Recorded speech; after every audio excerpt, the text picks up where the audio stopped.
একটা গাছ যার পাতা ছিঁড়তেও মানুষ সাহস পেত না, কিন্তু কেন? শত বছরের সেই রহস্যময় সুলতান গাছের গল্প আজ বলবো আপনাদের। হ্যালো ভিউয়ার্স, আসসালামু আলাইকুম, মৌসুমিস ব্লগে স্বাগতম। আজ আমি আপনাদের নিয়ে এসেছি আমার জন্মভূমির সেই জায়গায় যেখানে জড়িয়ে আছে আমার শৈশবের অসংখ্য স্মৃতি। আমাদের গ্রামের পাশ দিয়ে বয়ে গেছে এক নদী, আর সেই নদীর ধারে মাথা উঁচু করে দাঁড়িয়ে আছে বিশাল আকৃতির একটি বটগাছ। আমরা ছোটবেলা থেকেই এই গাছটিকে সুলতান গাছ নামে চিনি। ছোটবেলায় যখন আমরা খেলাধুলা করতাম, তখন বড়রা আমাদের একটি কথা বারবার বলতেন, এই গাছের পাতা ছিঁড়বে না, গাছের কোনো ক্ষতি করবে না, আর গাছের নিচে কোনো অশোভন কাজ করবে না। শুধু আমরা না, আমাদের বাবারাও একই কথা তাদের বাবাদের কাছ থেকে শুনে বড় হয়েছেন। এভাবেই প্রজন্মের পর প্রজন্ম ধরে গাছটিকে ঘিরে এক ধরনের সম্মান ও সতর্কতা মানুষের মধ্যে চলে এসেছে। ফলে গ্রামের ছোট ছোট শিশুরা কখনো ইচ্ছে করে গাছটির পাতা ছিঁড়ত না, কেউ এর ডাল ভাঙার চেষ্টাও করত না। সবাই যেন অদৃশ্য এক নিয়ম মেনে চলত। আজকের সময়ে বিষয়টি অনেকের কাছে অদ্ভুত মনে হতে পারে, কিন্তু গ্রাম বাংলার মানুষের জীবনে এমন অনেক স্মৃতি, অনেক ঐতিহ্য এবং অনেক লোককথা প্রজন্মের পর প্রজন্ম ধরে বেঁচে থাকে।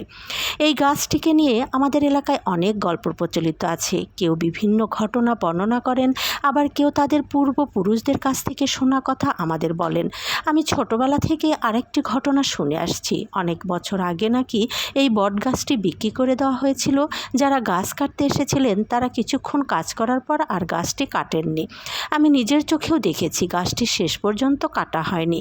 তবে কেন তারা ফিরে গিয়েছিলেন সে বিষয়ে আমি নিশ্চিত কোনো তথ্য জানি না, তাই এ বিষয়ে এমন কিছু বলবো না যার সত্যতা আমি প্রমাণ করতে পারি না। আমার কাছে সবচেয়ে বড় সত্য হলো আজও সেই বটগাছটি আগের মতোই দাঁড়িয়ে আছে। লোকমুখে আরও একটি গল্প প্রচলিত আছে। গ্রামের অনেক প্রবীণ মানুষের মুখে শুনেছি, বহু বছর আগে মহাস্থানগড়ের সঙ্গে সম্পর্কিত একজন সম্মানিত ব্যক্তি, যাকে সবাই সুলতান সাহেব নামে চিনতেন, তিনি নাকি এই পথ দিয়ে যাওয়ার সময় বটগাছের নিচে কিছুক্ষণ বিশ্রাম নিয়েছিলেন।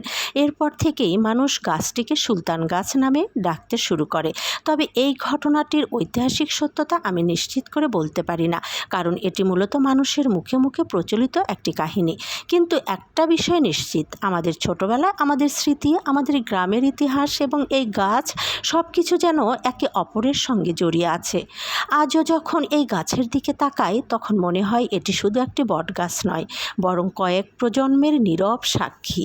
মানুষ বদলেছে, সময় বদলেছে, কিন্তু গাছটি এখনও দাঁড়িয়ে আছে নিজের জায়গায়। আর একজন মুসলমান হিসেবে আমি একটি কথাই পরিষ্কারভাবে বিশ্বাস করি, সমস্ত ক্ষমতার মালিক একমাত্র মহান আল্লাহ।